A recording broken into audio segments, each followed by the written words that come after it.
propósito de la lección es mostrarnos que aunque los tiempos que se avecinan, los tiempos del fin, serán tiempos de dificultad, de mucha dificultad para el pueblo de Dios, no tenemos nada que temer porque el Señor Jesús nunca nos dejará, estará a nuestro lado para pasar por el valle de la sombra y de la muerte. ¿Y por qué estoy diciendo todo esto?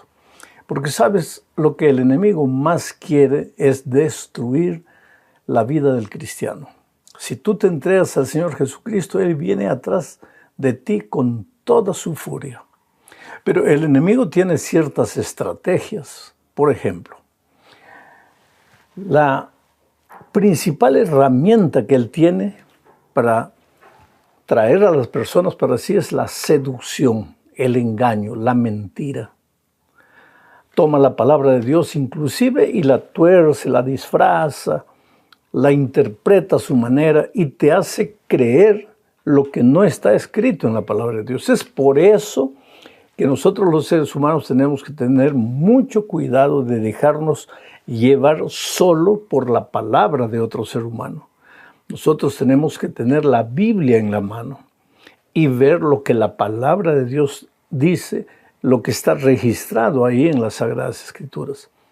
Pero el enemigo, pues a lo largo de la historia, ha llevado mucha gente tras sí usando la herramienta del engaño, la mentira, la seducción.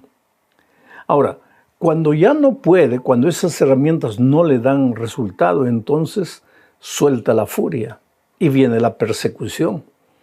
Es como dijera, ya que por amor no me sigues, entonces me vas a seguir por la fuerza. Y la Biblia anuncia que en los días finales, los hijos de Dios que quieran ser fieles a la palabra serán obligados a desobedecer, obligados a caminar en contra de la voluntad de Dios. Y esta lección muestra justamente eso. Vamos a la primera parte bajo el subtítulo Daniel 2 y el enfoque historicista de la profecía. Tú sabes que en el capítulo 2 de Daniel se presenta el sueño de Nabucodonosor. Dios le dio un sueño, el rey no recordaba a la mañana siguiente, entonces mandó llamar a los adivinos, astrólogos, nadie podía, los condenó a la pena de muerte y entre ellos estaba yendo Daniel y sus compañeros.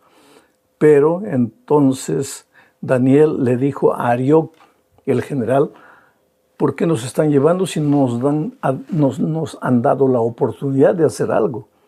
Arioc llevó a Daniel al rey y pues tú conoces el resto de la historia.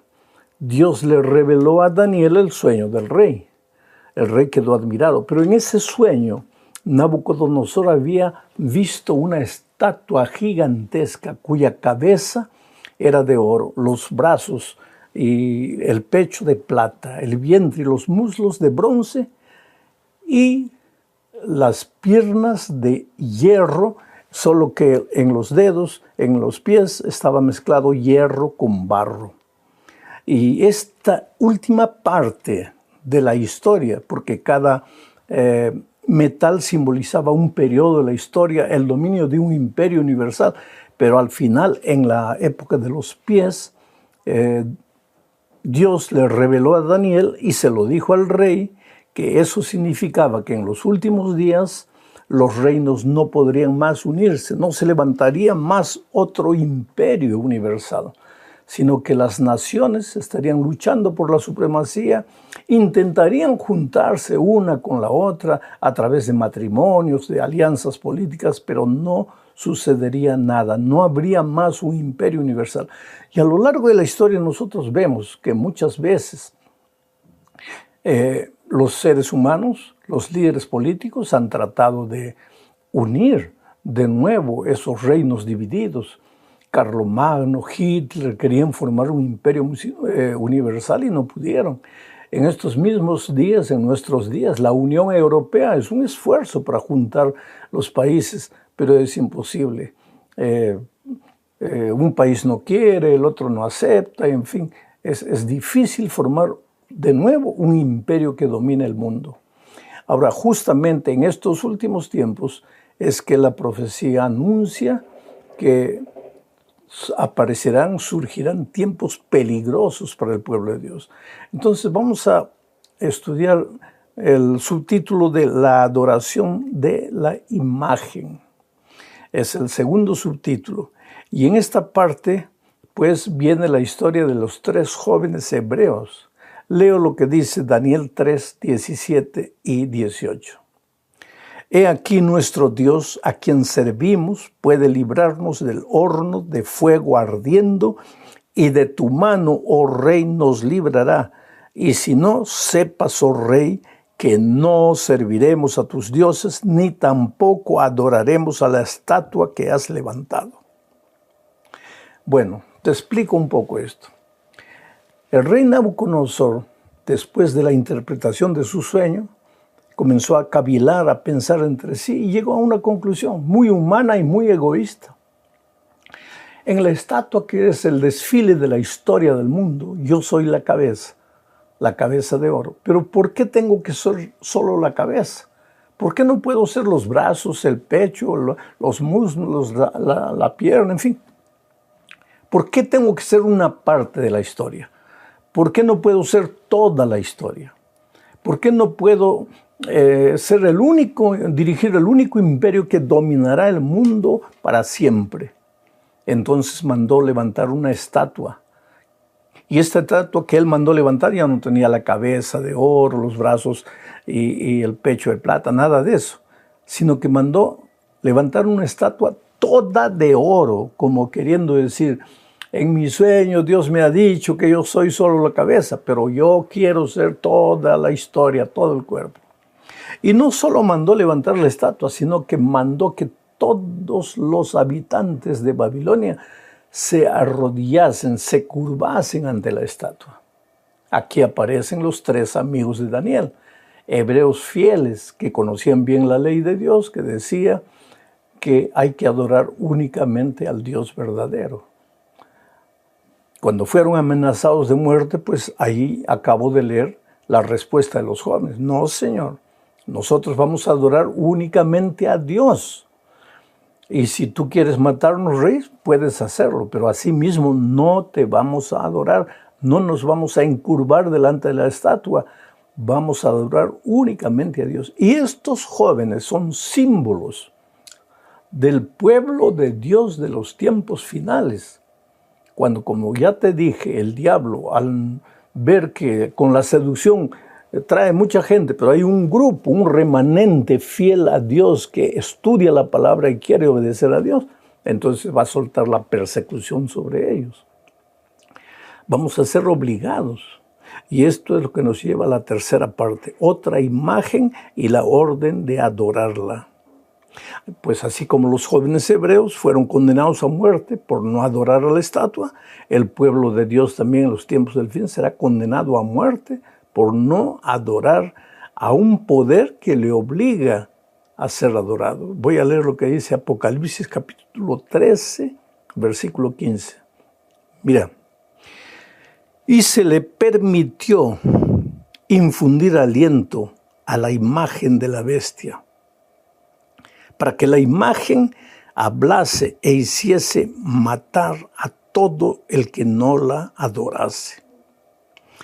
Mira, el estudio de esta semana no es Apocalipsis 13, pero si lees todo el capítulo 13, entonces verás que hay un dragón, que es la serpiente antigua, que se llama Diablo y Satanás, y que Juan en la visión de Apocalipsis 13 ve salir del mar a una bestia. Bestia no es una expresión peyorativa. Bestia en la profecía es poder. Ese poder es tremendo. Ese poder hace maravillas. Pero después Juan ve salir de la tierra otra bestia que simboliza a un país, a un poder político. La primera bestia simboliza un poder político y religioso.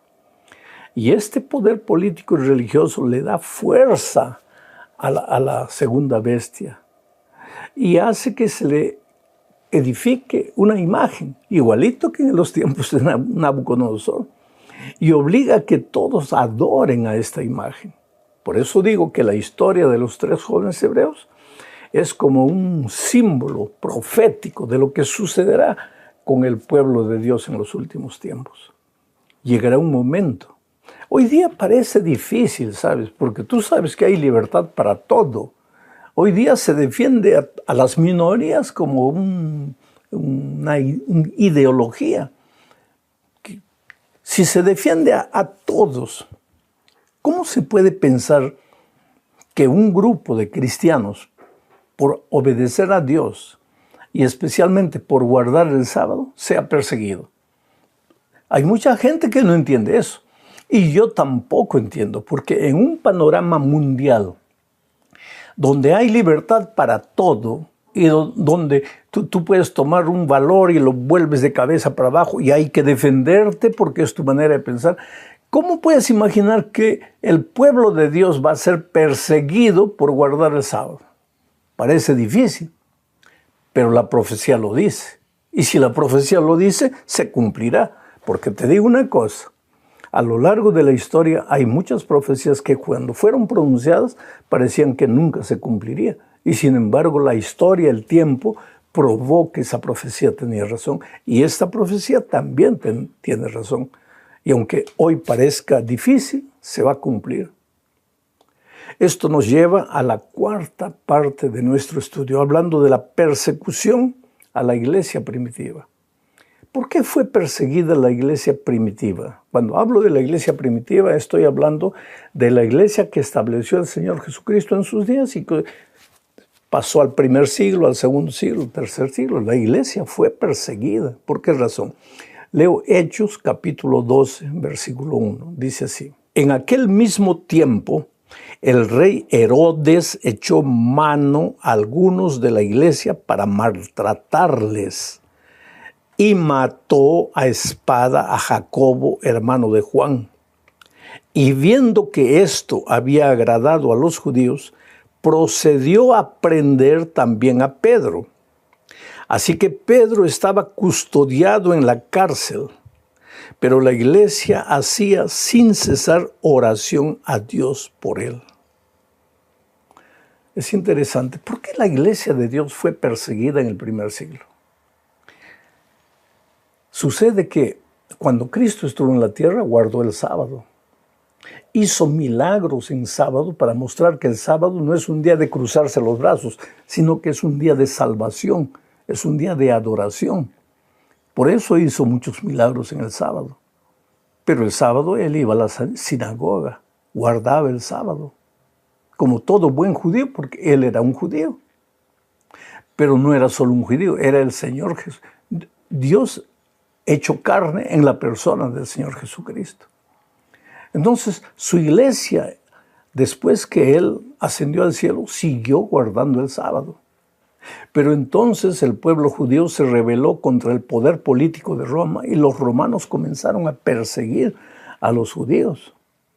Solo que en las ciudades no vivían solo los judíos, vivía mucha gente que no era miembro del pueblo judío. Eran ciudades cosmopolitas. Y los soldados romanos preguntaban, pero ¿y cómo llegamos a una ciudad? ¿Cómo vamos a saber quién es judío, quién no es judío?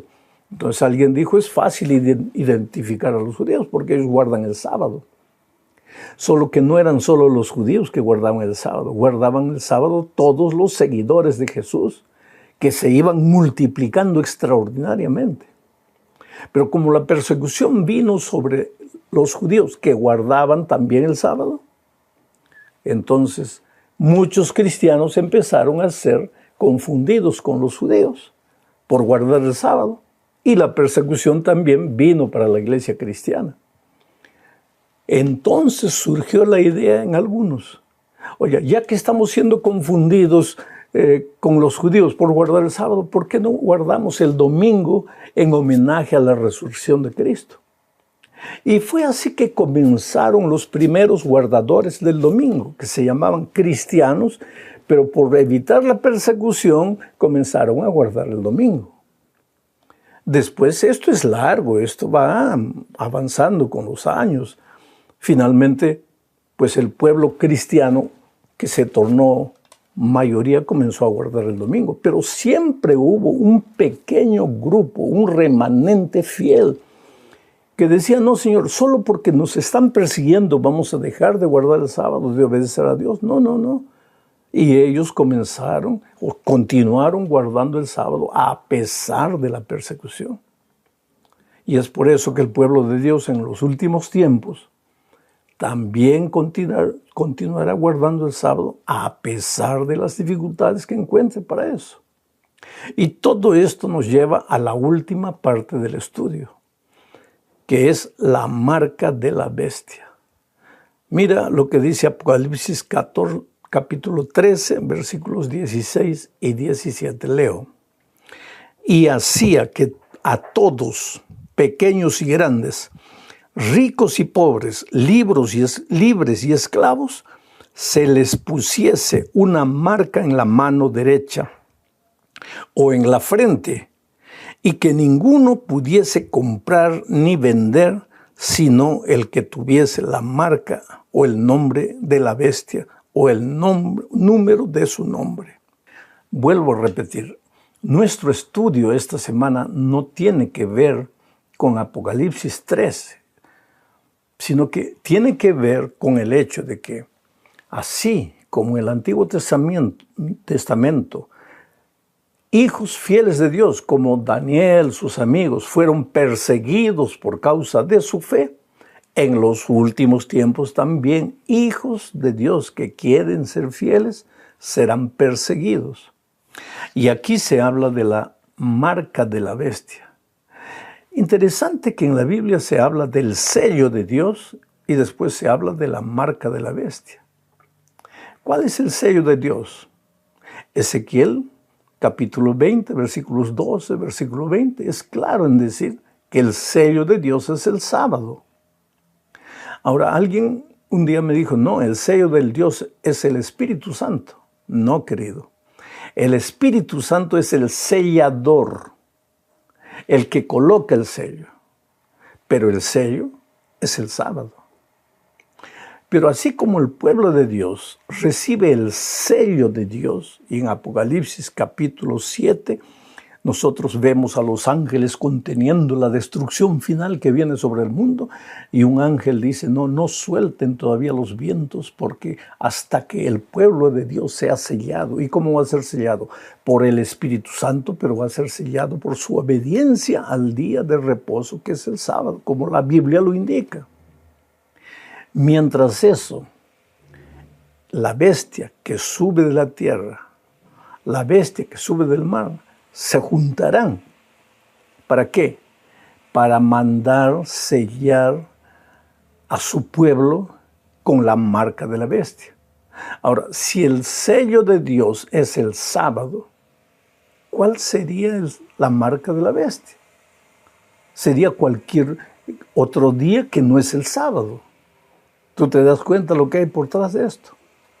Y en los tiempos finales, dice el texto que acabo de leer, y si tú sigues leyendo Apocalipsis 13 vas a ver eso, solo podrá comprar y vender el que tiene la marca de la bestia. O sea, el pueblo de Dios.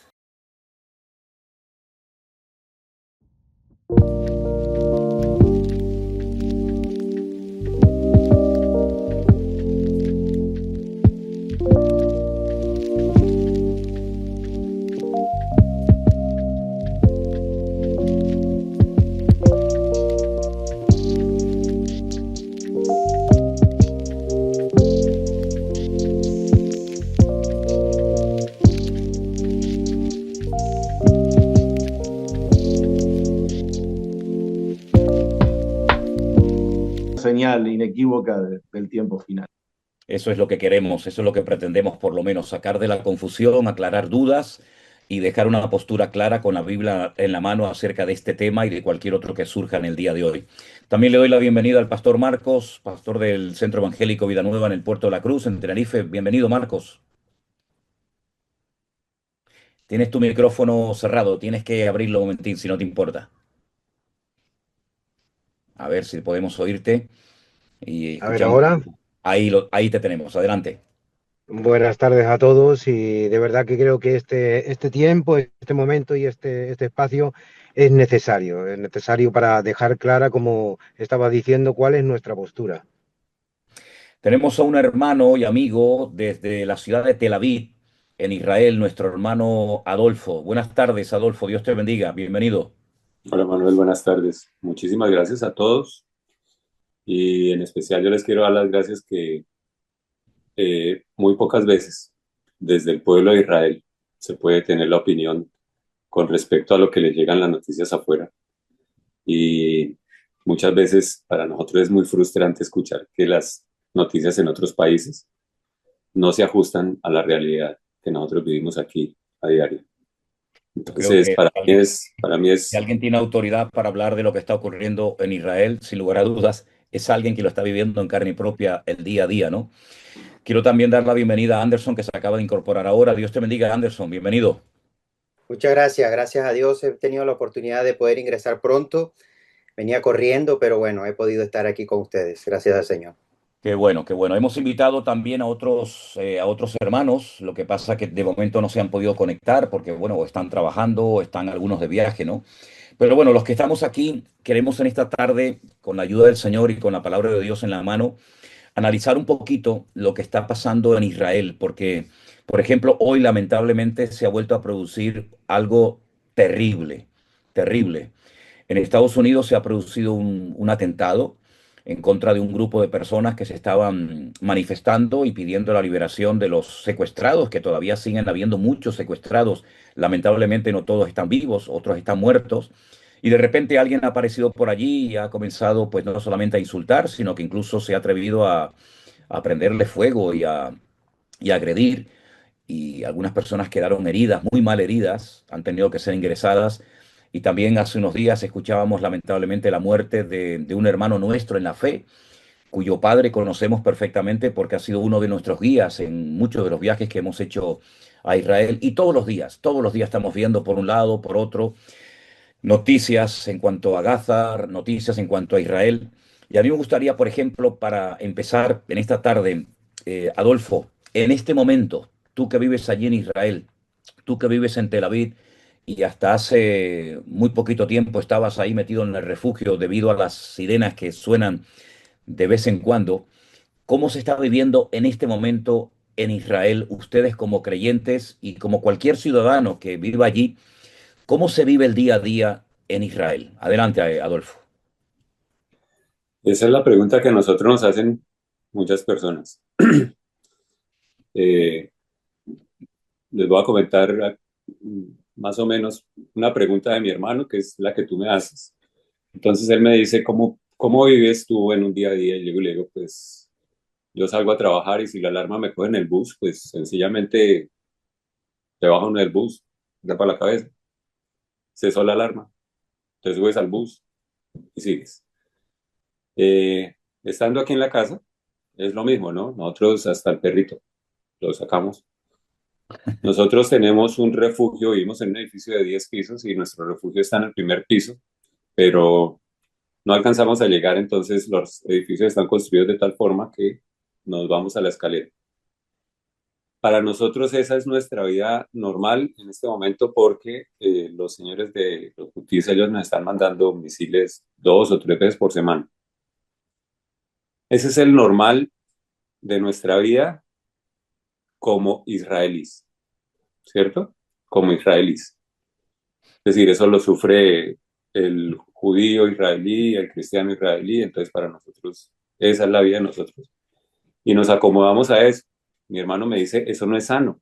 Y luego le digo, no es sano, pero nos acomodamos a eso. Es decir, nosotros no es tanto ya el temor, porque nos hemos acostumbrado, pero esa es la vida de nosotros. Ahora, desde el punto de vista cristiano, es eh, frustrante eh, la guerra porque obviamente a nosotros nos tocó directamente, pero, y pues mis hijas, por ejemplo, estaban en el ejército.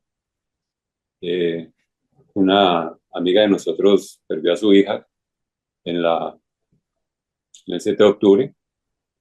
Otra amiga de nosotros, al al hijo en la guerra en Gaza, le dispararon, es decir, todo el mundo conoce muchas personas de la guerra. Pero lo difícil es la información que sale de aquí.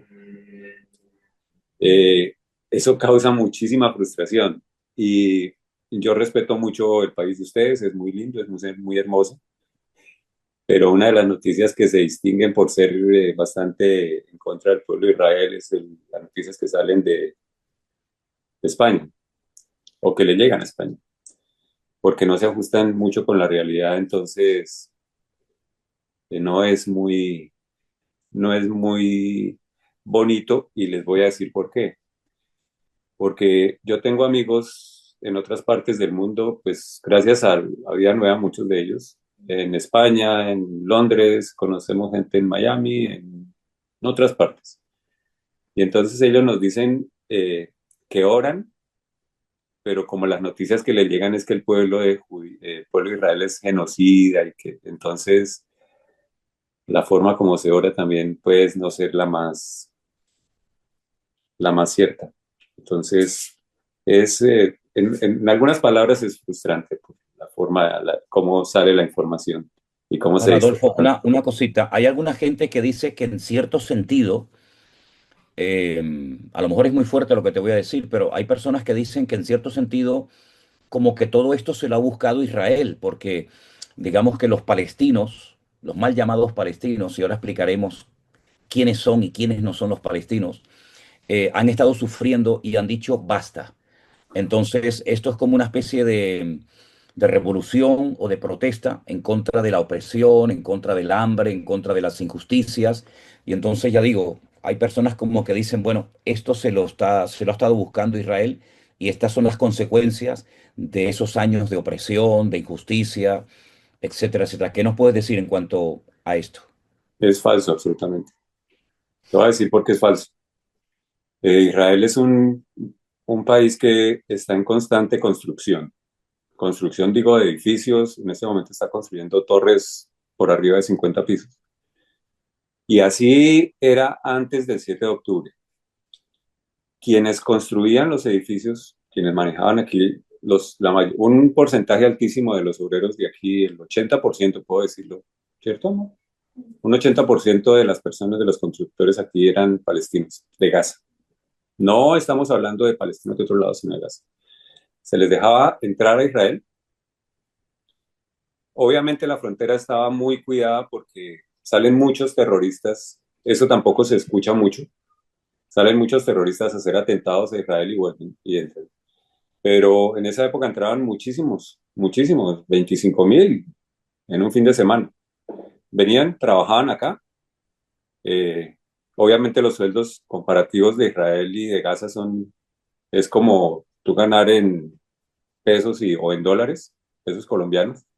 Aquí pues, se ganaba mucho más y ellos se devolvían. De hecho, cuando el 7 de octubre muchos palestinos quedaron encerrados aquí porque cerraron las fronteras. Muchos palestinos estaban aquí. Entonces, tú no puedes hablar de opresión de un pueblo que venía a trabajar todas las semanas aquí, es decir, ¿cómo lo vas a estar oprimiendo?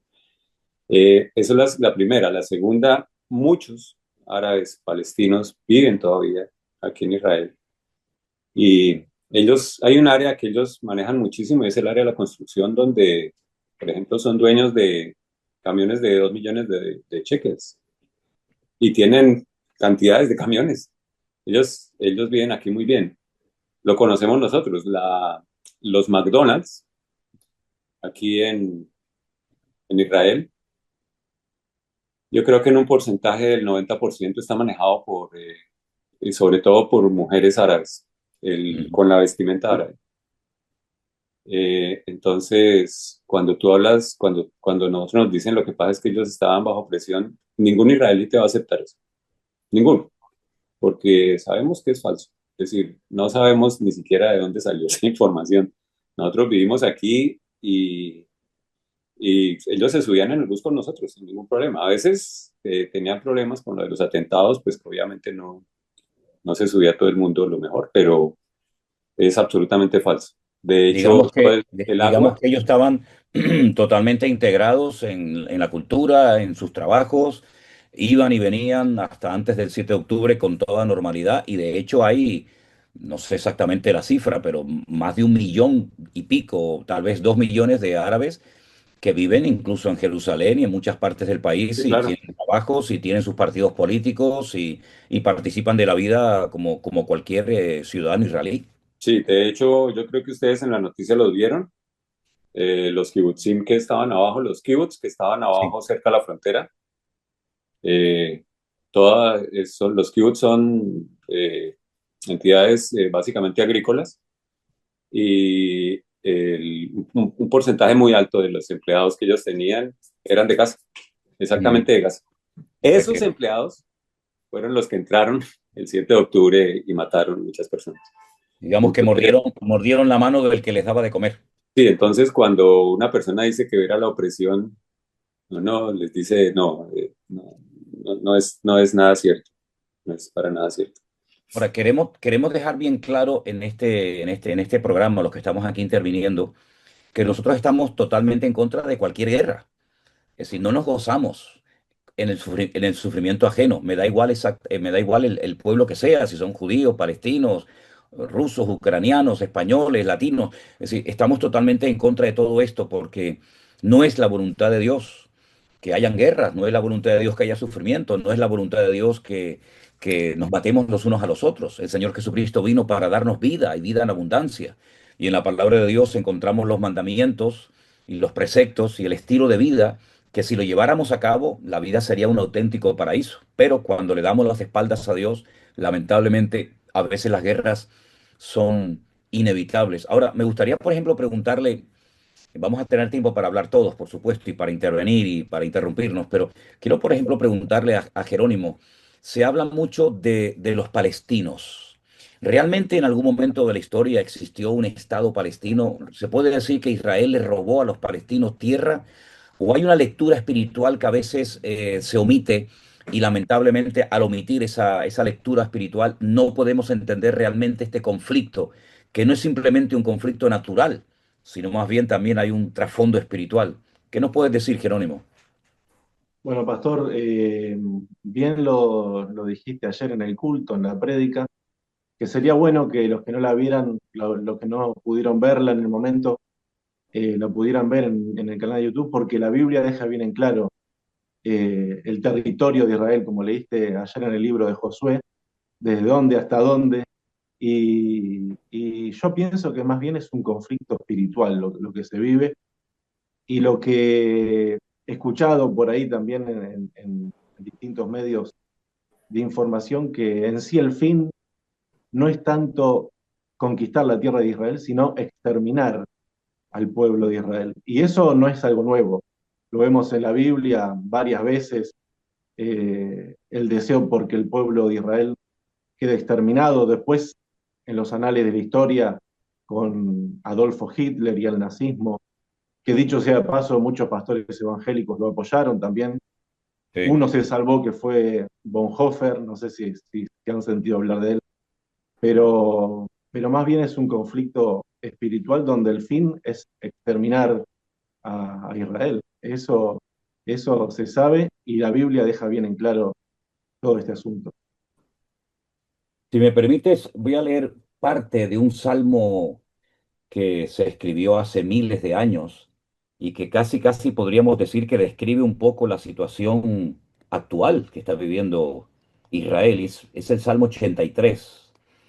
Y dice así: Oh Señor, no guardes silencio, no calles, oh Dios, ni estés quieto, porque aquí que rugen tus enemigos y los que te aborrecen alzan la cabeza y contra tu pueblo han consultado astuta y secretamente y han entrado en consejo contra tus protegidos y han dicho: venid y destruyámoslos para que no sean nación y no haya más memoria del nombre de Israel, porque se confabulan de corazón a una y contra ti han hecho alianza. Y ahí se mencionan una serie de naciones, por ejemplo, los edomitas, los ismaelitas, los de Moab, los agarenos, Amón, Amalek, los filisteos, los habitantes de Tiro, los de Siria. Y el objetivo es destruir a todo habitante, a todo judío, a todo israelita. Y de ahí viene el famoso grito de guerra desde el río hasta el mar, Palestina libre. Palestina nunca ha tenido, los palestinos nunca han tenido un estado. De hecho, antes de que estuviera el pueblo de Israel allí y se proclamara la independencia en 1948, no había un estado palestino. Estaban los ingleses. Y si retrocedemos un poco más en la historia, estaban los otomanos. Y si seguimos retrocediendo en la historia, vamos a encontrar que hubieron muchos pueblos, muchos imperios que controlaron esa región del mundo, pero nunca hubo un Estado palestino. Y por otra parte, tenemos que decir que aunque se empeñen muchos políticos, incluido el presidente de España, en fomentar, en alentar para que se cree un Estado palestino, ese no es el deseo, por ejemplo, de Hamas, este grupo que sabemos que es un grupo de, no puedo decir tal vez la palabra, ¿no? Pero de terrucos, como han dicho algunos, y sustituyen la palabra, ¿no? Para que después no nos censuren el vídeo y lo borren, ¿verdad? Ellos no quieren un Estado palestino, ellos no quieren la mitad de un país para ellos y la otra mitad para los judíos, no, no, ellos quieren desde el río hasta el mar, es decir, de un lado a otro, que no haya ningún judío dentro. Entonces, cuando hablamos de genocidio, ¿quién está fomentando el genocidio?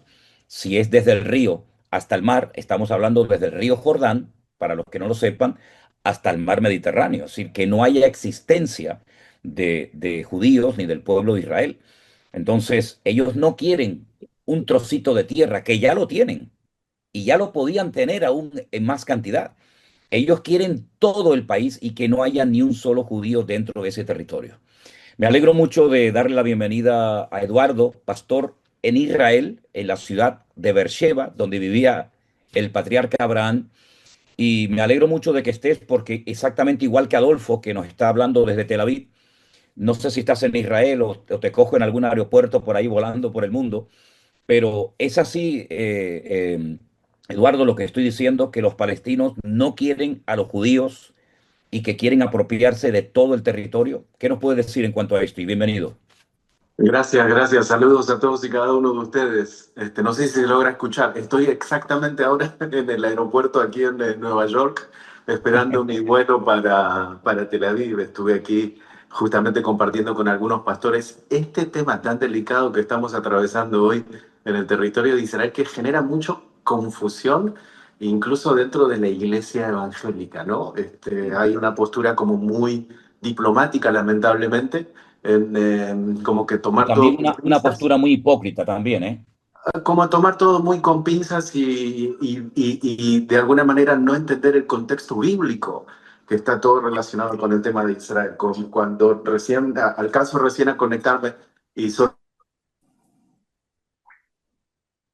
Se- escuché la al pueblo judío, ¿esa era la pregunta? sí, Um, los bueno, palestinos lo que desean es todo el territorio para ellos, sin judíos en territorio de Israel, sino que sea todo Palestina y que Jerusalén sea su capital. Es lo que bueno, siempre han anhelado. desde el punto de vista histórico, interesante, quizás hacer una especie de aclaración, no sé si ustedes lo hablaron antes, pero que el término palestino es un término que no exactamente es histórico para el pueblo árabe o para la gente que practica el Islam. El término palestino nace por primera vez en la historia cuando los romanos allí conquistan el territorio de Jerusalén hace como 2000 años atrás, le cambian el nombre a Israel y le ponen por nombre Palestina, pero quien le pone el nombre son romanos, no árabes. Por el año 1973 aparece alguien llamado Yasser Arafat, y aquel es quien dice, hay algo que puedo llegar a generar una especie de confusión. En aquel entonces no había internet, no existía todo el tema de la globalización, la conexión, y él dijo que Palestina era igual a Filistea.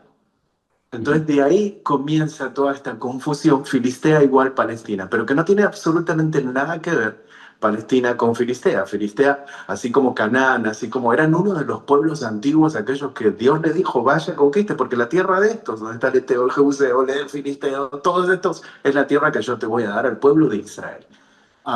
Entonces, lamentablemente, el Islam y todo aquel movimiento que vino 600 años más tarde de aquella revolución y de aquel nacimiento de Jesús concretamente, generó toda esta confusión en cuanto al tema de Palestina, en cuanto al tema de quién le pertenece el territorio, en cuanto a quién es todo esto. Y claro, hay mucho celo, ¿no? Y es un tema que es una historia bíblica que nos lleva desde la época de Abraham, Isaac y Jacob, en donde el Islam cambia la historia y dice el primogénito no es Isaac, sino que el primogénito es Ismael.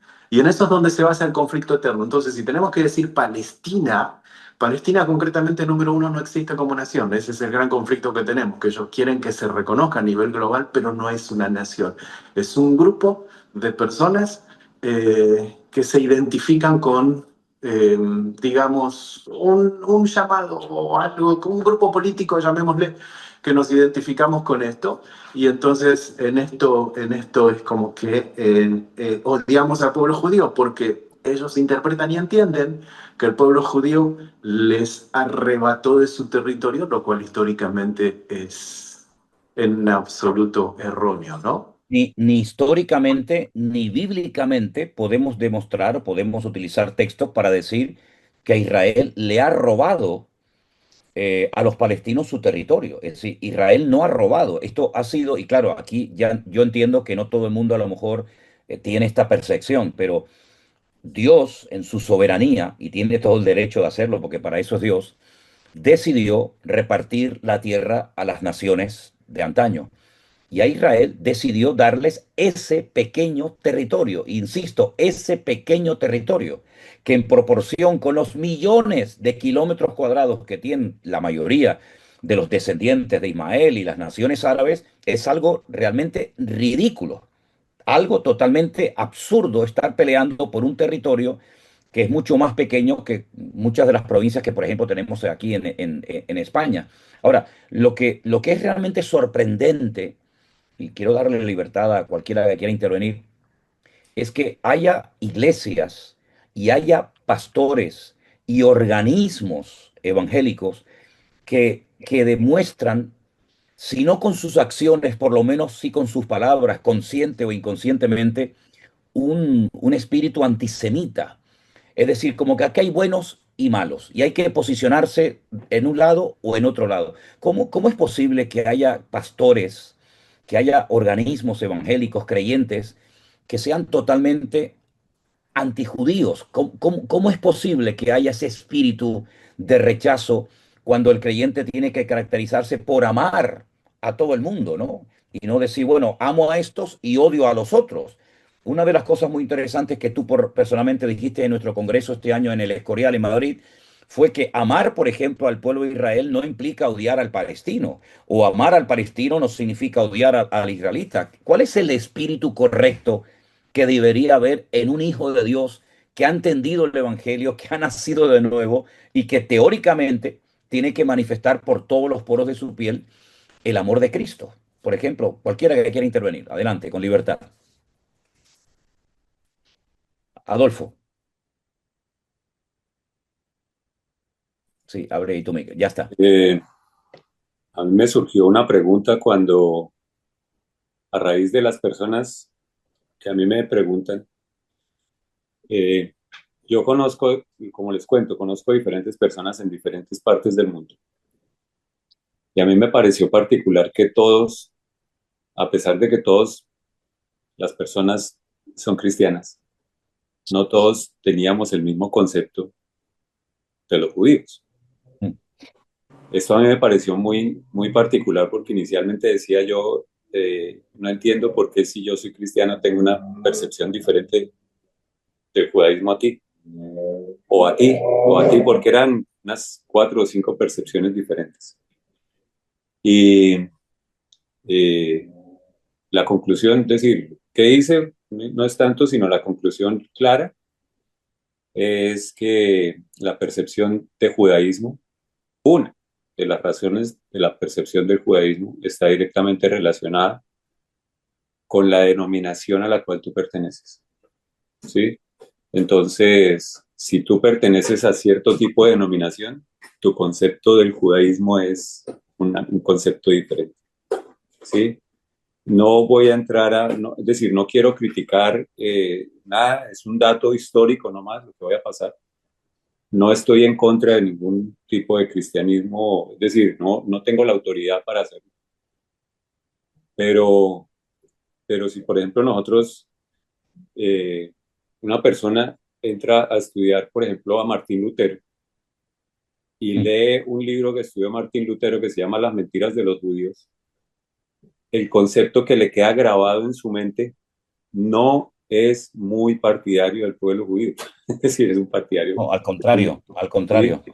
todo lo contrario. Las barbaridades que dijo Martín Lutero en contra del judaísmo las utilizó Adolfo Hitler para justificar muchas cosas que hizo contra los judíos en la Segunda Guerra Mundial. Exacto, entonces ahí es donde yo digo que cualquier deformación que tengamos nosotros con respecto al pueblo judío es porque pusimos los ojos en una persona y no los pusimos en la Biblia, que es lo que pasa siempre. Entonces, pero desafortunadamente, sí puedo asegurarles, y yo creo que ustedes, es fácil que lo hagan cualquiera de ustedes que están aquí conectados, que tomen 5 personas de denominaciones diferentes y les pregunten con respecto al judaísmo y se darán cuenta de las diferencias tan terribles que se encuentran entre una denominación y otra, basados por lo general, en la interpretación del libro a los Romanos, capítulo 9, 10 y 11. Las interpretaciones son, ¿cómo es una palabra? Variopintas. Son tan diferentes de una denominación a otra que a mí me sorprende. Es decir, digo, es como si fuéramos religiones diferentes. Y ojo la palabra que estoy utilizando, religiones y diferentes. Ahora, lo curioso es que sí, bueno, seguramente puede haber diferencias según los libros de texto y según el trasfondo religioso y tal vez hasta la misma denominación, no cabe la menor duda. Pero lo curioso es que tengo en mi mano un documento que fue publicado el día 28 de mayo de este año, 28 de mayo de este año, por una federación evangélica de España.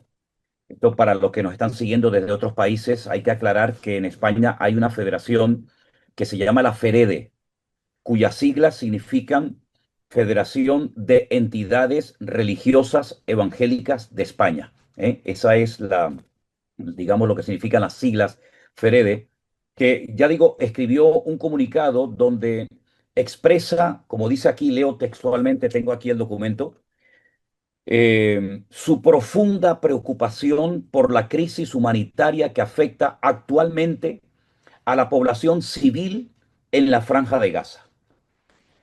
Y sigo leyendo textualmente. El sufrimiento de miles de personas, en su mayoría mujeres, niños, ancianos, familias, nos conmueve profundamente como cristianos y como ciudadanos comprometidos con la justicia, la paz y la dignidad humana. Desde la FEREDE hacemos un llamamiento urgente al gobierno israelí y en particular al primer ministro Benjamín Netanyahu para que detengan los ataques militares que continúan causando un número inaceptable de víctimas civiles y para que garantice la entrada inmediata y sin restricciones de ayuda humanitaria esencial para la población gazatí. La protección de la vida humana y el respeto al derecho internacional humanitario deben prevalecer por encima de toda consideración política o estratégica. Antes de seguir leyendo este comunicado, nosotros como Centro Evangélico Vida Nueva hemos hecho también un comunicado y lo vamos a dirigir a esta institución, a esta Federación de Entidades Religiosas Evangélicas de España en estos días. Primero porque no nos sentimos representados, porque aquí hay cosas que no se dicen y aquí se presenta una cara de la moneda y no se presenta la otra cara de la moneda. En segundo lugar, porque entendemos que esta federación no solamente no nos representa, sino que además ha tomado una postura incorrecta desde nuestro punto de vista, porque si representa al conjunto de la Iglesia Evangélica Española, a nosotros, por ejemplo, no nos representa. No sé con qué autoridad, no sé con qué permiso, aunque esto está firmado por el presidente Esteban Muñoz y por la secretaria Carolina Bueno. Entonces lo han hecho por su cuenta, sin tener en cuenta, sin consultar al resto de las iglesias que estamos allí y que pagamos religiosamente nuestras cuotas.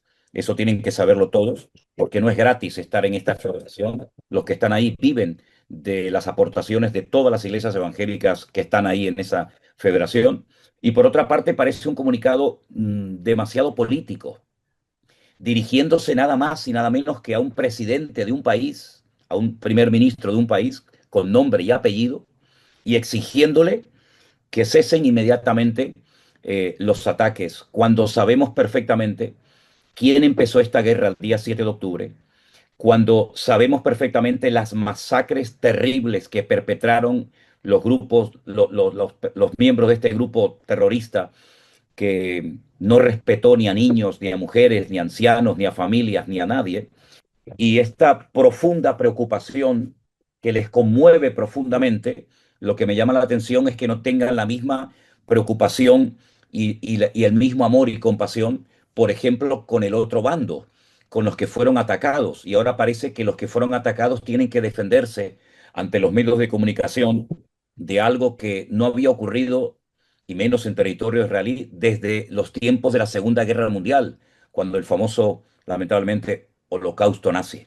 Entonces, a los pastores que están aquí conmigo, que todavía no han intervenido, Marcos, Anderson, Alberto, ¿qué os parece que la FEREDE haya dado este comunicado sin consultar con nadie, sino porque a lo mejor algunos, pero no todos los pastores, han dicho que tenían que salir a la palestra? Yo llamé personalmente y la persona que me atendió me dijo que la conferencia episcopal ya lo había hecho. Y yo le dije que me parecía una vergüenza que ahora tuviéramos que utilizar a la conferencia episcopal como punto de referencia. Es decir, ya es el colmo, ¿no? Pero ustedes como pastores, ¿qué opinan de este comunicado de esta gente? Alberto.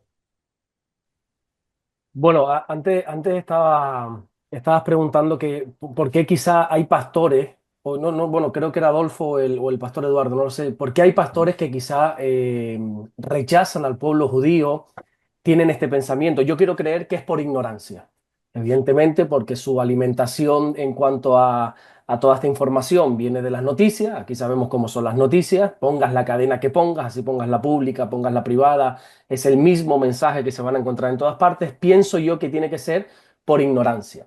Pero ya en cuanto a la FEREDE, yo creo que aquí, esa es mi opinión personal, creo que se ha equivocado porque está hablando el nombre de todos. Como tú bien dices, oye, si por lo menos hubiese hecho una encuesta, hubiese llamado a 100 iglesias para valorar la opinión. Luego tú como director, como secretaria, tú puedes tener, por supuesto, tu opinión personal y expresarla como todos podemos expresarla. Pero si estás hablando en nombre de las iglesias evangélicas, estás hablando en nombre de los creyentes, estás hablando en nombre de los pastores, a mí como pastor nadie me ha llamado.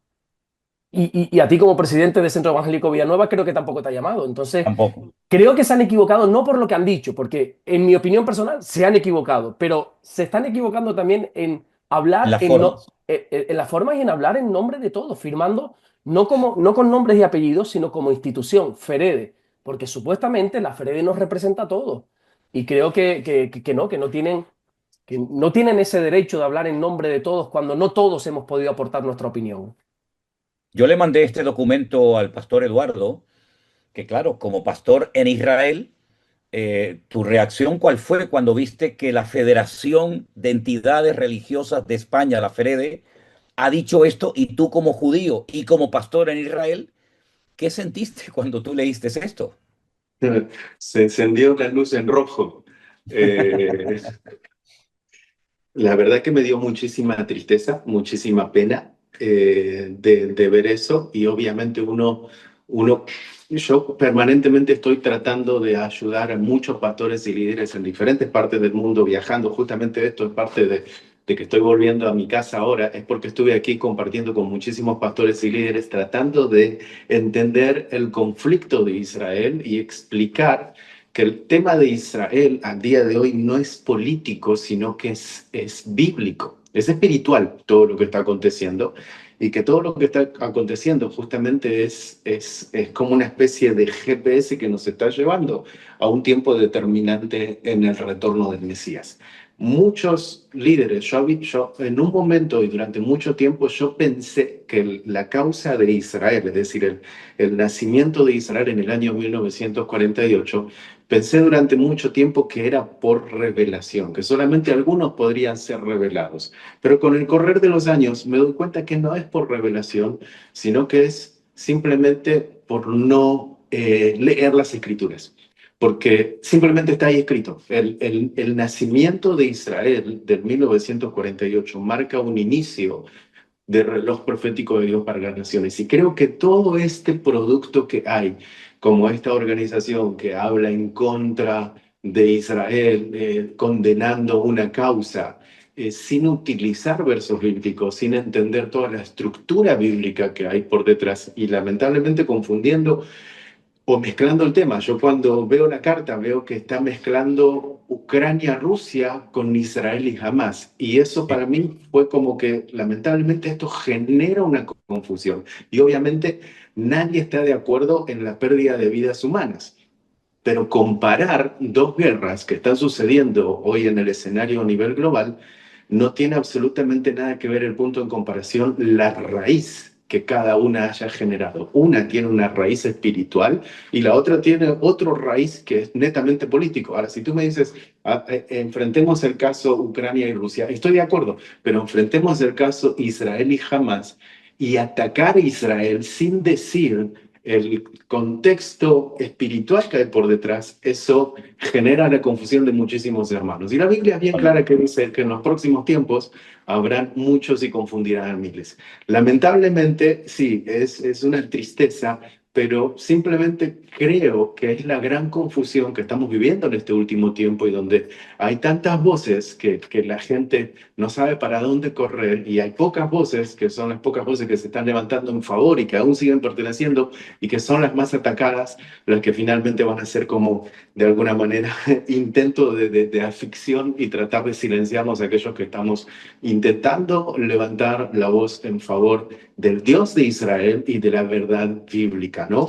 Pero claro, todo aquello genera muchísima confusión y genera muchísimo conflicto. Yo les respondí y les pedí que por favor traten de quitar todo ese tipo de carta pública que hicieron en redes y todo lo demás, porque dije, para mí es un peligro, porque hay gente que quizás no entiende las escrituras por completo y al ver esta confusión, porque los medios de comunicación son unos expertos en mostrar tanta confusión, que también salga dentro de la comunidad evangélica, entonces es como que le están dando producto y crédito a el enemigo y al terrorismo y a todo lo demás, silenciando a la causa del por qué el Dios de Israel está luchando casi solitariamente en favor del pueblo de Israel. Y por otro lado, una de las cosas que yo les comentaba, que si quieren hacer esa carta, están en total libertad de hacerla, pero que tiene que ser dirigida directamente o a la embajada o al consulado, no ponerla pública y hablar en nombre de.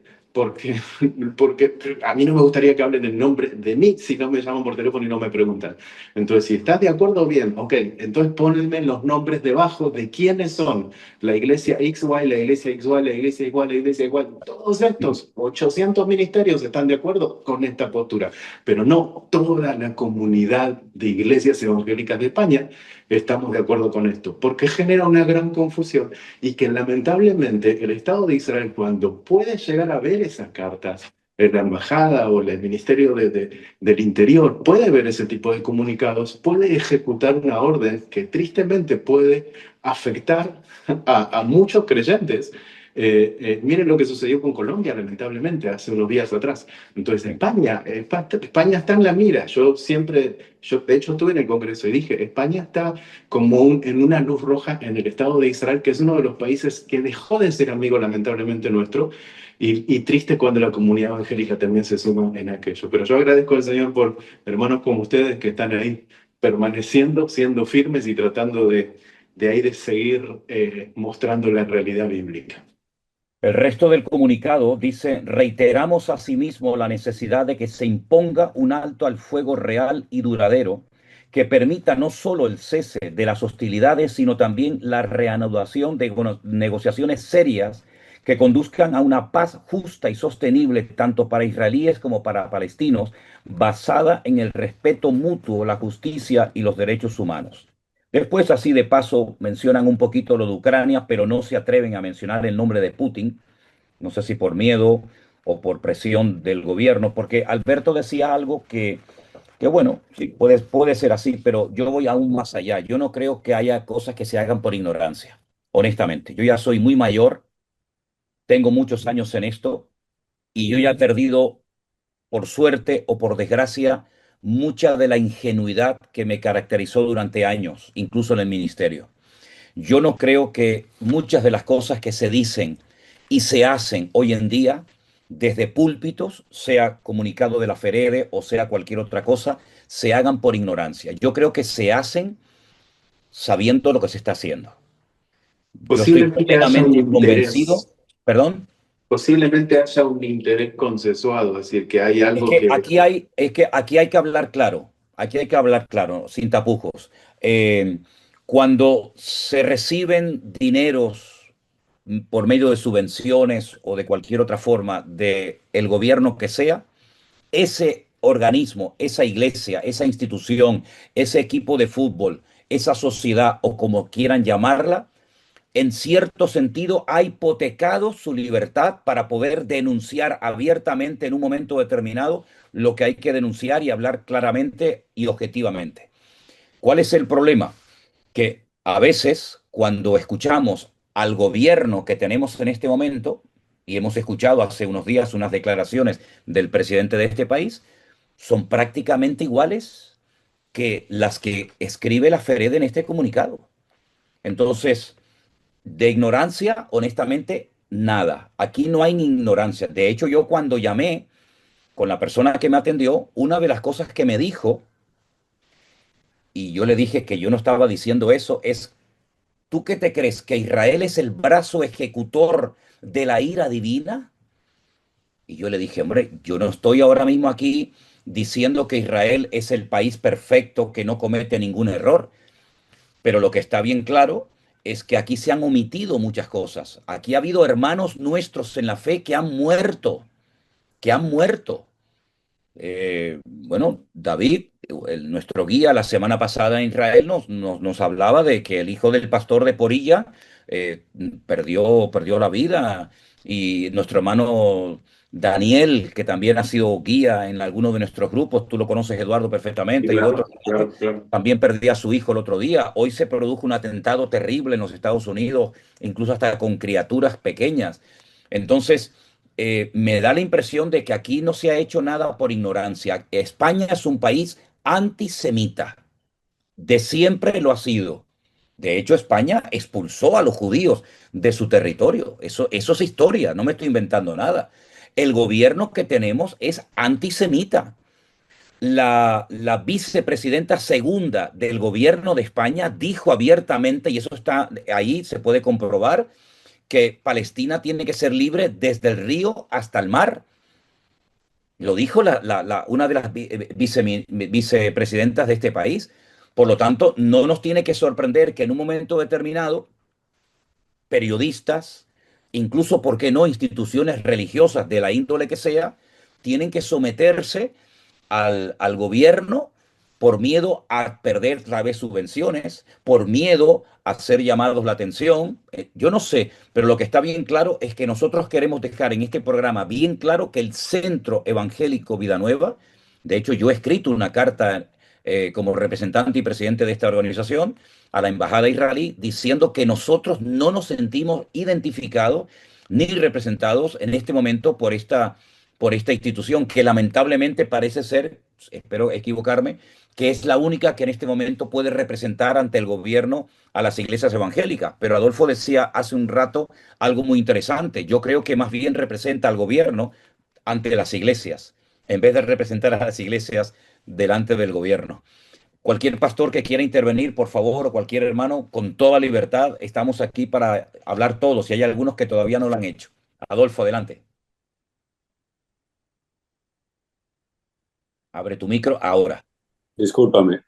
no soy pastor, y solo me va a tomar 2 minutos porque el texto que tú leíste, yo lo tengo aquí, Ajá. ¿cierto? Pero imagínate que a mí me sonaba muy parecido a algo que yo había leído y lo tengo aquí. Ustedes me dirán si voy a leer líneas similares o no. En el texto que tú leíste dice para que se detengan los ataques militares. Desde FRD hacemos un llamamiento urgente al gobierno para que se detengan los ataques militares y voy a leerles la propuesta de Hamas, no la propuesta de Israel, sino la propuesta de Hamas, del grupo terrorista que tiene secuestrados a israelíes en Gaza. La propuesta de ellos. Dice, la organización terrorista afirmó que esta propuesta tiene como objetivo lograr un alto al fuego permanente. En el documento que tú tienes es para que se detengan los ataques militares. ¿Eso es igual? Exactamente igual. Ok. Que garantice la entrada inmediata y sin restricción de ayuda humanitaria esencial en la población gazatí, ¿cierto? Entonces dice la organización terrorista, se niega a poner fin a la guerra y reclama que las ayudas sean reanudadas inmediatamente para la población gazatí. Exactamente igual que el documento que acabo de leer. Exactamente igual. Lo que yo estoy leyendo es un texto que apareció en Ynet, que es un periódico de Israel. ¿Ok? Y la justicia, miren aquí, y garantizar el flujo de ayuda de las familias en la Franja de Gaza. Es el texto igual y hay una alocución del señor Pedro Sánchez en Estambul el 24 de mayo, que está en un video de 2 minutos, que es como si él estuviera leyendo el texto que tú me diste. Me toca dejarlos, Manuel. Es copia y pega, copia y pega. Sí, es un texto exactamente. Lo que está diciendo Pedro Sánchez es el texto que a ti te enviaron los señores de la FRD. Entonces lo que yo digo ¿es política o es cristianismo? Me da pena con ustedes, pero el pueblo al que nosotros estamos oprimiendo nos acaba de mandar un misil, entonces me toca irme al refugio. Sí, lo sé porque me acaba de llegar a mí también la alarma. Vete rápido, Adolfo, no hay problema. Te reincorporas cuando sea. Perfecto. Eso también hay que decirlo. Es decir, en este momento, nuestro hermano Adolfo, junto con su familia, tiene que salir a refugiarse a un refugio, porque también la población civil de Israel, de vez en cuando, recibe ataques y ataques que pueden hacer muchísimo daño, pero que menos mal, Israel ha invertido millones y millones para proteger a su población, cosa que no ha hecho el gobierno de Gaza en estos últimos casi, creo que son 20 años que tienen bajo su control la franja de Gaza, sino que todos los miles y miles de millones los han invertido no para construir por arriba, sino para construir por abajo túneles y después incluso utilizan mezquitas, hospitales, colegios y habitaciones de familias de niños para lanzar sus cohetes contra población civil, y esto es un delito de lesa humanidad, como dice, en fin, todo el mundo que lo sabe. Así que adelante, Anderson. Te vi levantando la mano también a ti. Sí, quería hablar un poco con respecto a lo que estabas diciendo ahora mismo, ¿no? Que parece mentira que no se den cuenta lo que está pasando realmente tanto de un lado como del otro. Se posicionan solamente en un solo lado, en esta carta, hablando de lo que está aconteciendo de un solo lado, pero no están viendo también Israel lo que está viviendo actualmente, que constantemente también ellos están siendo atacados. Gracias a la tecnología que tienen, pueden evitar muchos de estos cohetes. Pero la pregunta es, ¿cómo empezó todo esto? Porque parece que se olvida cómo empezó. ¿Quién surgió? ¿Quién dio pie para que esto esté como está ahora mismo? Porque parece que nos hemos olvidado ese 7 de octubre, ¿verdad? Cuando entraron, hicieron esa masacre tremenda, que son imágenes que yo creo que el mundo no está preparado para lo que aconteció en ese lugar, ¿verdad? Porque si pusieran las imágenes de lo que hicieron estos hombres cuando entraron, es algo terrorífico, ¿no? Yo tengo unas cifras aquí, que no sé si es así, si no me pueden corregir, donde dice que se reportaron más de 1.100 muertos israelíes, la cifra más alta en un solo día en la historia de Israel. O sea, en un día hubo esta masacre de 1.100 muertos en ese momento. Tomaron más de 250 rehenes. ¿Y qué hizo el mundo al respecto de esto? ¿Qué hicieron respecto a todo esto? no Lo pasa nada. curioso, Ahora estamos enfocados a lo que está ahora mismo, ¿no? Pero parece que hemos olvidado todo este acontecimiento, que todavía hoy por hoy sigue manteniendo rehenes, que no son capaces de soltarlo, porque las cosas cambiarían si soltaran los rehenes, pero ellos siguen teniendo los rehenes allí. y algunos líderes de Hamas, cuando se les preguntó acerca del 7 de octubre, ellos reiteraron que habría muchos 7 de octubre, millones de 7 de octubre, si pudieran perpetrarlo una vez más. El último párrafo de esta carta, de este comunicado de la Ferede, dice: como creyentes en el Evangelio de Jesucristo, príncipe de paz, elevamos nuestras oraciones por las víctimas de estos conflictos y exhortamos a los líderes políticos con responsabilidad ética y moral, buscando el bien común por encima de intereses particulares. Es decir, esto es un comunicado político más que un comunicado cristiano, pero ¿de qué líderes políticos está hablando esta gente de la Ferede? Los líderes de Hamas no son líderes políticos, son terroristas. Son personas que han demostrado lo que quieren y pueden hacer si tienen la oportunidad. Entonces, no nos estamos dirigiendo a los líderes políticos de la Franja de Gaza. Allí no hay líderes políticos. Allí no hay líderes políticos. Allí hay personas que lo que quieren es exterminar a un pueblo y lo han dicho abiertamente. Es que la ventaja de todo esto es que jamás no oculta sus intenciones. Hay una gran diferencia entre los nazis de la Segunda Guerra Mundial y, por ejemplo, este grupo llamado Hamas. Cuando los nazis se vieron ya prácticamente al final de su gobierno, de su mandato, ellos intentaron ocultar las pruebas, quemando documentos, quemando campos de concentración, ocultando las pruebas para que el mundo no supiera lo que allí había ocurrido durante esos años terribles de la Segunda Guerra Mundial. Sin embargo, cuando entraron estos salvajes, estas bestias, al terreno israelí el día 7 de octubre, lo grabaron en sus cámaras y se gozaban en publicarlo en las redes sociales y llamaban por teléfono, los teléfonos de las víctimas, y diciéndole a sus madres que estaban orgullosos y contentos de haber podido perpetrar y de haber sacado todo el odio que llevaban durante años dentro. Es decir, no han ocultado sus intenciones y las siguen diciendo, desde el río hasta el mar. Si quieren todo el territorio desde el río hasta el mar, la pregunta es, ¿qué hacemos con todos los judíos? Bueno, pues la respuesta es obvia: es quitarlos de en medio, eliminarlos, para que haya un territorio 100% controlado por, entre comillas, los palestinos. Marcos, tú no has intervenido y quiero darte lugar, hermano. Adelante.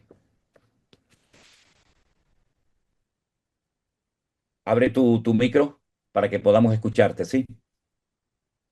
A ver, ¿ahora se me escucha? Tengo que decir que siguen mandando cohetes. Hay 11 notificaciones de lanzamiento de cohetes contra el Estado de Israel en este momento, en este preciso instante. Adelante, Marcos. Terrible, de verdad que terrible. Desde luego que a mí este texto no me representa, esta carta no nos representa, y me alegro de que podamos estar unidos en comunión y que estemos en una misma línea. Yo creo que aquí hay dos problemas que son básicos. El primero es que están mezclando la política con Jesucristo. Y esto me recuerda a cuando llega el Señor Jesucristo y le dijo al César lo que es de César y a Dios lo que es de Dios. El dinero, la cara, la moneda, estaba la imagen. Y yo creo que aquí es algo similar, porque cuando estás pagado por alguien, al fin y al cabo estás atado. O sea, y aquí esta representación que se está haciendo es una representación política, mezclándolo con Jesús, con la iglesia de Jesús, y yo creo que la iglesia de Jesús tiene que estar financiada por Jesús. Él es la cabeza de la iglesia. Y a la hora de definirnos hay que tener mucho cuidado de parte de quién estamos. En este caso yo tengo claro de parte de quién estoy. Y yo estoy de parte del Señor, eso lo tengo muy claro. Pero es que el segundo problema es que yo veo que dentro de parte del pueblo evangélico se ha generado una ceguera espiritual donde no podemos ver la realidad. Y la realidad es que la palabra de Dios siempre es la que tiene la máxima autoridad. Y ese terreno, ese espacio, el otro día compartíamos en la iglesia, ese espacio, ese terreno, Dios se lo ha dado por heredad. Y hay un texto en el libro del Éxodo, en el capítulo 6, el versículo 8, donde termina diciendo: yo soy el Señor. O sea, como diciendo, yo les he dado esta tierra que es la que le juré a Abraham, a Isaac y a Jacob, y se las he dado por heredad. Entonces, cuando no podemos ver que la palabra de Dios no ha cambiado, sino que sigue siendo fiel, porque dice que es fiel, y que los tiempos pueden cambiar, pero que su palabra permanecerá, tenemos un problema de ceguera espiritual. Yo doy gracias a Dios porque nosotros, este grupo que estamos hablando aquí, tenemos abiertos los ojos espirituales. Y hay que tener en cuenta algo que es muy interesante, porque cuando el Señor le dice a Abraham, maldeciré a los que te maldigan y bendeciré a los que te bendigan, es una realidad que sigue cumpliéndose hasta en el día de hoy. Y bueno, doy gracias al Señor por poder aportar mi opinión, aunque no se escuche fuera, por lo menos que se escuche aquí. Hay que tener mucho cuidado con nuestras actitudes en cuanto a lo que tiene que ver con Israel. Y ver la verdad no implica llegar y decir, no, es que nosotros no condenamos la guerra. Nosotros condenamos la guerra, tal y como tú has dicho, Manolo, desde un primer momento. Pero también somos realistas y objetivos con todo lo que está ocurriendo. Y hasta aquí, esta es mi Muy opinión. bien, Marco. Ahora, ¿no creen ustedes en el fondo que esto es una guerra más que contra un pueblo, más que contra una nación, contra el mismísimo Dios? Eso por un lado, porque si Dios declaró que esa tierra le tenía que pertenecer a este pueblo y todas las naciones de la tierra, o muchas naciones de la tierra con sus dirigentes a la cabeza, no quieren que esto sea un hecho, ¿no será esto que en el fondo lo que se intenta es desterrar y quitar a Dios de medio? Eso por un lado. Y por otro lado, también hay que decir que Israel está siendo tratado, como todas las naciones de la tierra están siendo tratadas. Israel también está siendo tratada con esta guerra, con este conflicto, porque también en la parte de Israel no solamente son los que murieron el día 7 de octubre, sino los que siguen muriendo, que son, hablamos ya de cientos. Ahora, Eduardo, tú como pastor en Israel, ¿qué nos podrías decir en cuanto a al ambiente espiritual que se respira en el país en este momento? Porque Ah, es muy importante saber si ha habido un quebrantamiento nacional, si Israel está abierto al Evangelio. Tú lo has vivido en carne propia, me sí, comentabas una claro. experiencia tremenda que tuviste en la iglesia en una ocasión. Sí, claro, sí, claro. Yo creo que en este momento, yo lo comentaba hace un tiempo y estoy bien concreto en esto, que el día de hoy nosotros estamos viendo a un Israel unido como nunca antes. Y hay mucha gente que me dice, ¿cómo que Israel está unido como nunca antes? Si nosotros vemos manifestaciones los fines de semana en Tel Aviv, manifestaciones en Jerusalén.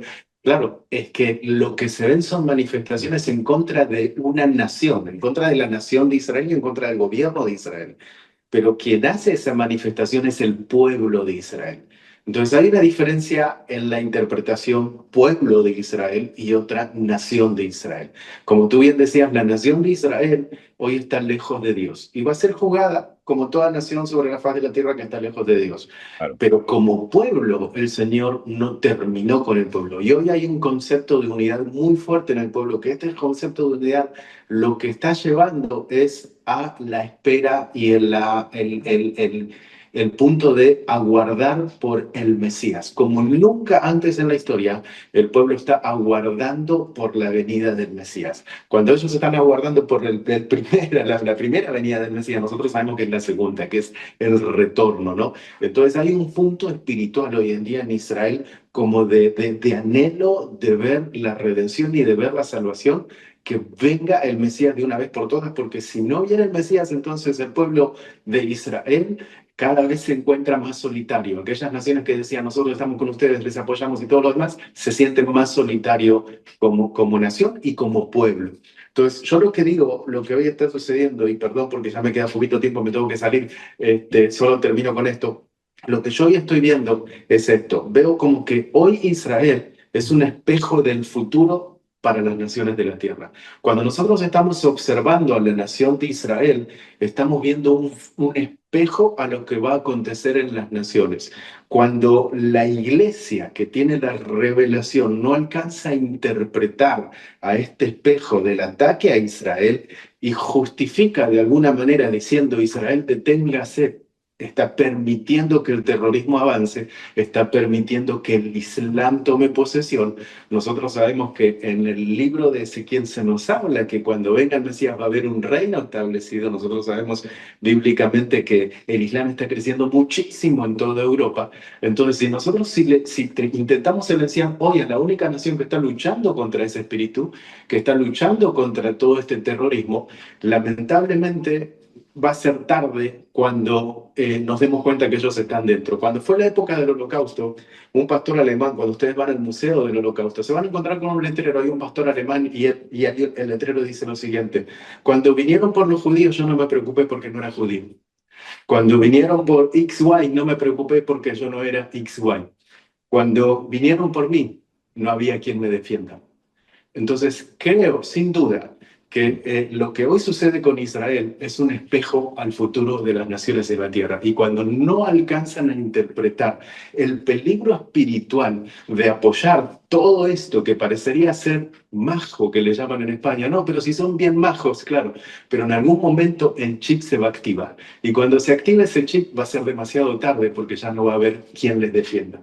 Así que simplemente orar para que toda esta confusión haya revelación de parte de Dios para la comunidad y que podamos estar firmes y que el Señor nos ayude a mantenernos firmes. Yo les saludo, tengo que salir corriendo para la puerta. Vale, Pero Eduardo, oportunidad. muchísimas gracias. Gracias por tu esfuerzo. Sabemos que tienes que salir corriendo. Dios te bendiga. Buen viaje. Saludos a los hermanos de Israel y estamos en contacto. Un abrazo. Gracias, shalom. Shalom, shalom. Qué interesante esto de que Israel puede ser en este momento un espejo de lo que puede pasar en el resto de las naciones y sobre todo aquí en Europa. No sé si ustedes vieron la final de fútbol el otro día del PSG y del Inter de Milán. Cuando terminó el partido, hubo unos ataques, hubo incendios, hubo un vandalismo en las calles de París, en las calles de Francia, terribles. Como también hubo una manifestación terrible de vandalismo y de quemas de autos y de cristales rotos, cuando estuve también en Bélgica, un partido entre Marruecos y los belgas. Es decir, nosotros también tenemos que despertar a una cruda realidad. Van a por todos, van a por todos y por supuesto también por nosotros los cristianos, porque si dejamos de ser la luz y la sal de la tierra, ya no tiene ningún sentido que estemos en este mundo. Entonces, ¿qué podemos decir en cuanto a la situación actual de nuestros países y sobre todo de España en este momento que yo creo que está totalmente ciega y en coma? Espiritualmente España está en coma porque desde la cabeza hasta el último hay una ceguera espiritual y hay un monotema. Todo el mundo tiene que hablar, todo el mundo tiene que opinar igual y en el momento en el que haya una voz discordante hay que taparla, hay que silenciarla porque esa persona es peligrosa y nos echa a perder el negocio. ¿Qué podemos decir también en cuanto a nuestra situación aquí en España, hermanos? Adelante, cualquiera. Jerónimo. Sí, pastor, bueno, yo hace poco que estoy acá en Europa, como bien saben, y realmente es mi deseo de que haya un despertar espiritual, pero la realidad de lo que uno ve hoy en día en Europa es que hay más que un despertar espiritual, hay una somnolencia espiritual o una mortandad espiritual, en donde sabemos bien que hay montones de lugares que antes funcionaban como iglesias o como lugar de cultos, que hoy se cerraron y hoy son una discoteca, una cafetería. Entonces, la realidad es esa. Hoy el ser humano en Europa tiene una tendencia a alejarse de Dios, a vivir lejos, a espaldas de Dios. Y no hay una sola nación en el mundo que se haya alejado de Dios y que le haya ido bien. Mm. Lo vemos a lo largo de la historia. La historia nos muestra, por ejemplo, que los países de Europa que más han prosperado, que más han progresado, son los países nórdicos. Y no es casualidad que esos países tengan sus bases en lo que es el protestantismo y lo que es la palabra de Dios. Y así lo vemos a lo largo y ancho de todo el mundo. Entonces, mi deseo como extranjero que vino por un llamado de Dios aquí a Europa, eso estoy seguro que fue por llamado de Dios, es ver España y es ver Europa que se vuelvan a Dios. Porque la Amén. Biblia dice que Dios manda a todos los hombres, en todo lugar, a que se arrepientan. Y yo creo que el mensaje que tenemos que recuperar nosotros los evangélicos es que Dios ama al mundo, sea del país que sea de la nacionalidad que sea, la raza que sea, el color de piel que Dios ama al mundo, pero Dios aborrece el pecado. Y Dios quiere que el ser humano se vuelva a él. Y yo veo que eso como que cuesta aquí en Europa. Bueno, yo que vengo de un país como por ejemplo Argentina, en donde hubo grandes avivamientos y las iglesias han gozado por mucho tiempo de una vida espiritual saludable, y en Uruguay también, uno viene acá y ve otra realidad. Pero bueno, la expectativa que tenemos y la esperanza que tenemos, y por eso predicamos el Evangelio. No predicamos por a ver si alguien se convierte, sino que predicamos porque sabemos que el Evangelio es poder de Dios para salvación a todo aquel que cree. Y Pablo hace una aclaración, al judío primeramente y también al griego. Amén. Y también hay que decir, haciendo honor a la verdad, que en los últimos 20 años, por ejemplo, en España, el número de iglesias y de creyentes ha crecido una barbaridad. Las últimas cifras nos hablan de más de 4.000 y pico congregaciones, cuando hace tan solo 20 años no llegaban ni a 2.000. Es decir, es verdad que ha habido mucha presencia de hermanos de otras naciones, de Latinoamérica sobre todo, pero rara es la iglesia que hoy en día, por ejemplo, en un culto de domingo no esté prácticamente llena, ¿no? Y eso hace años era impensable. Los que hemos sido pastores desde hace muchos años, y yo soy pastor desde el año 81, la mayoría de ustedes no habían nacido, pues en aquellos años una iglesia con 15, 20, 30 personas era algo increíble, y que llegaba a 50, aquello era un avivamiento, ¿no? Y había muy poquitas congregaciones, y saber que hoy en día en España hay más de 4.000 iglesias, y la mayoría de ellas, no digo todas, pero la mayoría de ellas han crecido en cuanto a su membresía, y bueno, y saber que hay emisoras de radio y todo eso, es toda una bendición.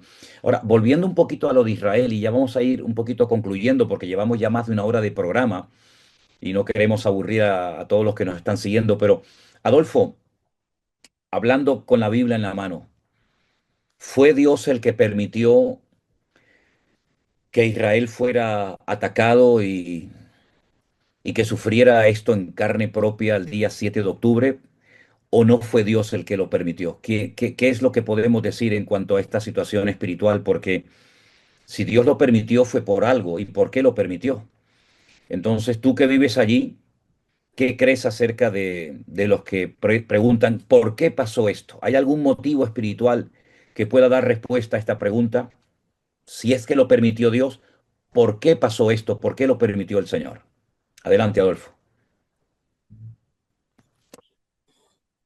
Si Dios no lo hubiera permitido, Mm. estaríamos hablando de un Dios que es eh, corto, ¿no? Todo está bajo la voluntad de Él, es un Dios soberano. Entonces, claro que fue Él el que lo permitió. Esta reunión es muy interesante para mí por una cuestión. Algo de lo que no se habla de que no sale de aquí, es la situación espiritual de Israel. La situación espiritual de Israel es muy compleja, muy, muy compleja. Ustedes cuando vienen aquí a Israel vienen y ven los sitios santos y el cótel, ¿sí? Pero ustedes no ven cosas como esta, no sé si alcancen a verlo. Sí, sí. Esta foto fue tomada ayer. Eh, Son 3 kilómetros.